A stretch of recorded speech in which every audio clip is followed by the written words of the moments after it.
Did you guys recently see the third final trailer for Avengers Doomsday? I know it hasn't been released out on YouTube or on the internet, but they finally had it released theatrically with the trailers for Avatar: Fire and Ash. It's all with Avatar. They own both. It's the studio owns both of them. Like two of your biggest money makers, which is Avatar and anything Marvel related. You're gonna put them side to side for trailers all the time. But I think even the Odyssey, 5-minute scene trailer, is also in Avatar. Everyone wants a piece of Avatar. I don't want a piece of Avatar. If you know there's a movie everyone's gonna see, wouldn't you want your trailer to be in it? Yeah, I guess so. Yeah. I mean, it's the only blockbuster movie out. Yeah. And but man, it's just the same thing. It's literally the same thing. Dude, people love Avatar. I don't know what it is, but people love it. They love the story. But you guys saw the first two teaser trailers for Avengers Doomsday. Did you see that? The first one that had Chris Evans returning as Captain America, and then the second one. Oh, yeah. Chris Hemsworth as Thor. I did see both of those. Yeah. Okay. So what do you think about those first two? Did it do anything for you? Did it get you excited? Are you even excited that Chris Evans is going to return? I was kind of skeptical on it. I watched it just for the sake of all right, let's see what we got. Yeah. And I feel he's a little bit more serious. So I'm like, okay, it might be kind of getting back to a little serious character, but I'm not like, holy shit, I'm so amped. Like not like that anymore. Like it was with Endgame. Yeah. But you guys saw the newest one released, at least the clips I showed you, that you actually finally get to see the return of X-Men, specifically James Marsden as Cyclops, in a comic book accurate suit, finally for the first time. That one I was more excited for. Yeah. Yeah. That one just because it showed him really unleashing the optic blast. The optic blast, the massive optic blast. It's the same thing from the X-Men TV show, the opening, where he just releases goggles and just shoots a blast up in the sky. Mm-hmm. So it looks really interesting that they're actually finally going to go to a comic book era more accurate with all the original X-Men. I mean, it does make sense for that era of for the time where it came out. The time, we got Daredevil and all those that came out at the exact same time, where they wanted a more modernized look. So it makes sense that they got the whole black leather. It, to me, just makes sense. The black leather was so weird, though. Dude, leather was in at that time. Leather was huge. That is the thing. Bro, the leather was Everyone was obsessed with leather. Blade, yeah. Leather Blade, was Matrix. superhero. Matrix. Matrix. What's that one cape movie? Underworld. Underworld. Oh, yeah. No, yeah. The black leather, man. Everyone was on that. Leather was that's how you were able to distinguish of a superhero movie or something a crew. When you have a crew, they all need to be black leathered out. Or something. And you had to have that one shot in the rain. When they're walking, yeah. All glistening. You need that shot. Yeah. You needed it. Everything and above, you needed all of it. It was and you know what? It worked. Every single bit of it worked. It worked. It worked. I do miss the ending of those movies where it's somebody does something cool and then they play some sick ass rock album. New metal. Early 2000s, so something new metal. Where it's you had Ben Affleck doing a backflip dive and into the skyscraper and then shooting off one of his hooks and be I'm Daredevil. And then it plays Evanescence. Just kind of ending that way. I kind of miss that era. Now we just get crescendoed and drop, which I'm not, I'm not against, but I kind of miss that little bit. What do you think about the potential success this movie has to lay for it to actually do good? So you're looking at return of old actors, cast members who claimed they were done with Marvel returning again because Robert Downey Jr., Chris Evans. You got most of the cast, the original cast from X-Men, who haven't appeared in this series in over 20 years. Then you got the big, massive ensemble cast for all the regular Marvel actors. How much money is going to actually go to producing the movie when 70% of it just has to go to casting? They always say it's going to be around $600 million. Yeah, so roughly the budget for this movie, for producing it, $600 million with $1.8 billion for, or just a little, they think they just said a little over $1 billion for marketing. So in theory, they need to make roughly around $2 billion just to break even. I think my theory behind it is they only need to break even, and that's it. Just break even, and for future projects. Merch. You're talking about merch. It's for merch. For merch and for future projects, to bring people into those future projects. Because remember that right now everyone's having the superhero fatigue, where it's all in that drop. And we noticed it too, even from Marvel's side. Like, when's the last time you've seen some heavy MCU marketing? Like, they're releasing movies, but when have you seen marketing done?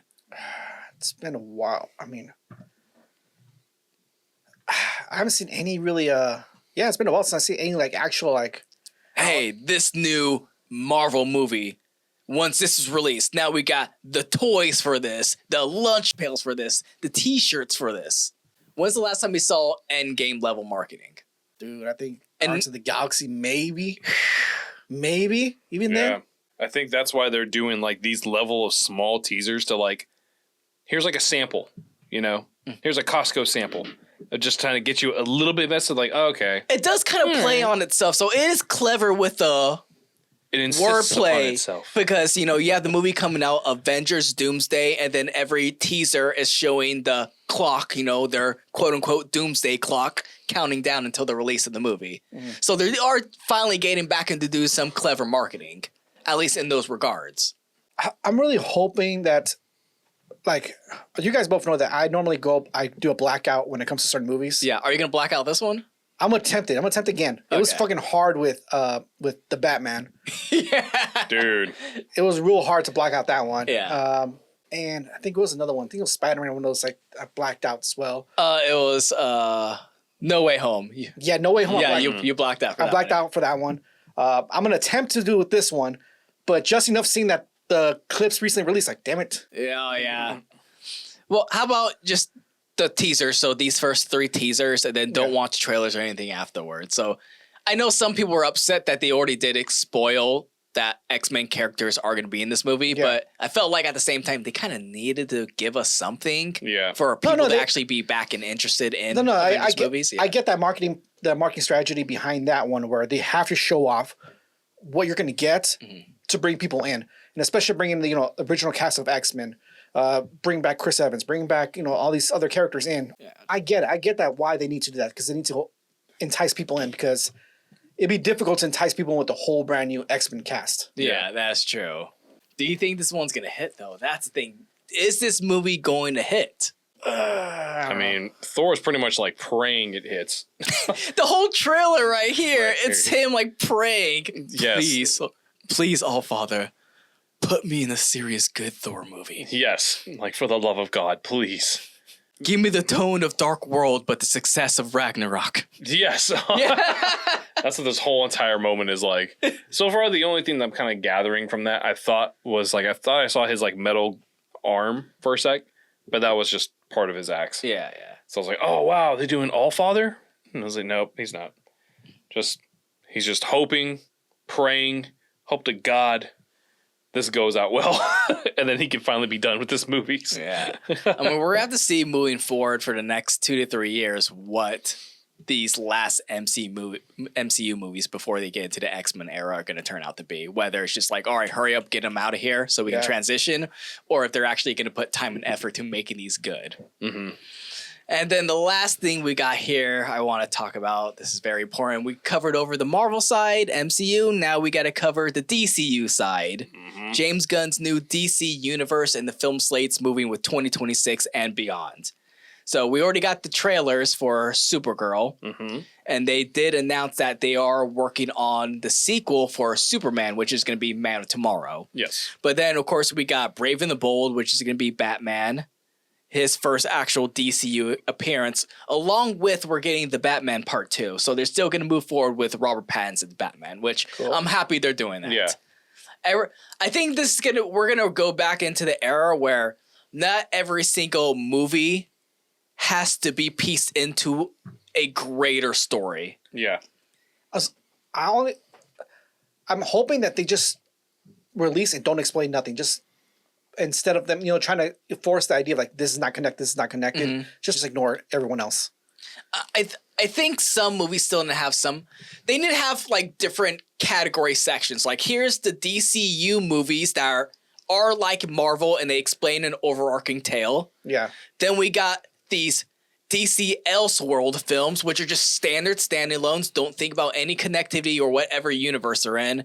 Then we have our DC animated movies where the same thing like the Elseworld films, but they're animated. Just nothing's connected. Well, wasn't it a thing that the DCEU movies were supposed to be connected, but done by different directors, so they all have different looks to them, but they're still how some all connected.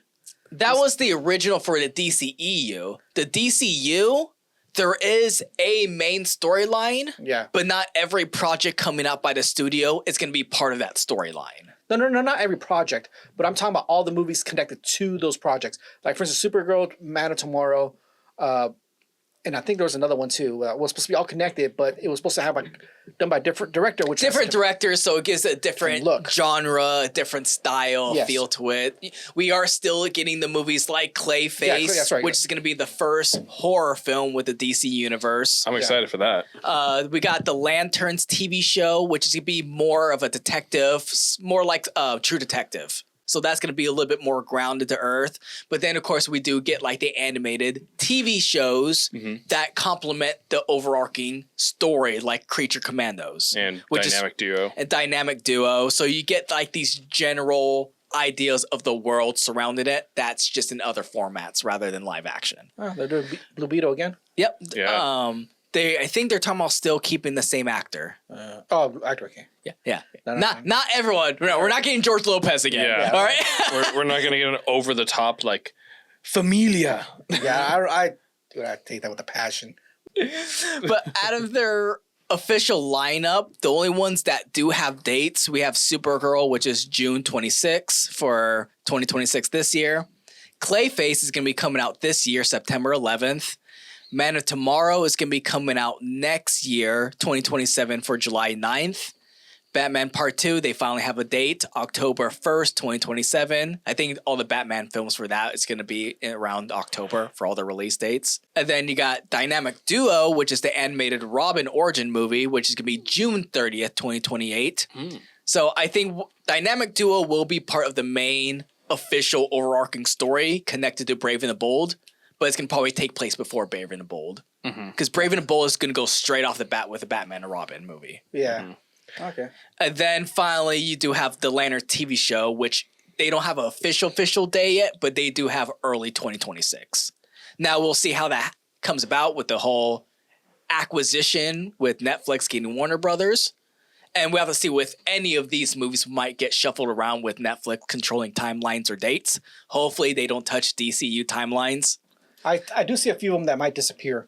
In that, I see ones that might stay, but I see a few that might just disappear and we might never hear them again. What do you see disappearing from the list? Probably The Authority, Swamp Thing, unfortunately. I was about to Swamp Thing though. I was about to say I want to see Swamp. No, I see that. I want to see that as well, but when realistically, like we can see like put numbers to it. I don't know because they did successful with the Frankenstein movie. Maybe if they go thinking in that route, like, hey, monster flicks are back. We're sympathetic monster flicks. Yeah. So you see what I'm saying? The connection they can make with that? Yeah. Because that did really good for Netflix. Yeah. I mean, I'm just like, I'm hoping. I don't want to see neither, but Bane and Deathstroke. Oh, movie? A movie. I feel like it would be... Do you want like no villain focused films? No. I'm not saying that. Or just that in general. It's just the way I feel like it may disappear just because of either not enough interest or there's interest, but because you can have to redesign the whole character so some back to its origins, or just explain new characters that you don't think people are gonna be on board, like Sergeant Rock, like. Yeah. Who's really like, man, I need to see a live action Sergeant Rock. Yeah. There's probably like the one fan out there. I'm really hoping that they don't. Yes. They don't do a V for Vendetta. I'm really hoping they don't do that. No V for. No. You don't want to see a TV show then? I don't want to see a TV show. Not even if it's closer to the actual graphic novel. Even then, I don't want to see it because I remember we read that it was rumored it was supposed to be a prequel. To the actual V events, and I don't want to see none of that. I feel like I'm gonna get another Watchmen. And of course, we need Constantine 2. I don't go, fuck, we need that shit. Teen tie-in? No, Constantine 2. Oh, Constantine 2. 100%. We need that. I don't care if it's comic book accurate or not. We need it. I always say this. Constantine is a great movie. I just don't know why it had to be connected to a comic book character constantly. You see what I'm saying? Oh, no, like saying that on its own, just the movie being in the movie, fantastic. It's just weird that they want to slap the label Constantine. There we go, that works. But they did it so damn good. I do agree, just a good movie. It was just weird that they're like, yeah, that's Constantine right there. Yeah. But the other ones I see it's just sticking is Creature Commandos, Harley Quinn, and Wonder Woman movie. I think right now DC is trying to get away from the identity of just dark and broody. Yeah, I know. I know you said so sad. I know. I want my broodiness. Come on, we all grew up in that damn broodiness. Just I want emo Batman. I want emo Batman. But I know, out of this list, before we close up, is there anything you're excited for that's going to be produced for DC? I mean, obviously Clayface. Yeah. I'm excited for. And Batman Part 2. Yeah. You know? Loved Batman. Loved the Batman. Amazing. Robert Pattinson was fantastic. I'm excited for this one. 10 out of 10. Already. 11 out of 10. Brave and the Bold. I want to see Brave and the Bold. No, the big two ones I'm really excited for is probably going to be the Batman, same thing as you, and Lanterns. I really want to see how the Lantern show comes back to be. I love detective stories, so if you're telling me you're getting me Green Lanterns in the style of True Detectives, I don't sleep. I just dream when I'm awake. I want Hal Jordan to look at it like, just like, the fuck? I feel like Hal Jordan would be the person that would say that. Oh yeah. Yeah, that's true. And Jon Stewart's just like, what is wrong with you? Please give us that dynamic. That's all I'm asking for. Please just get that awkwardness in there.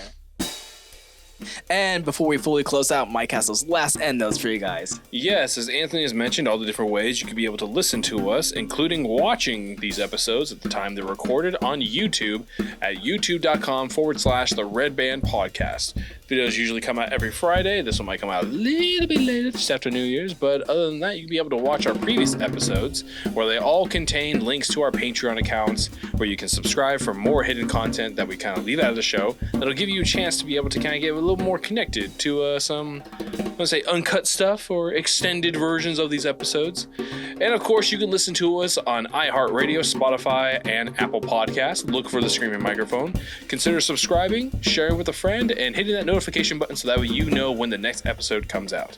And yeah, that's all I got. All right, guys, you heard it from Mike. Please like, subscribe, and we'll see you next time.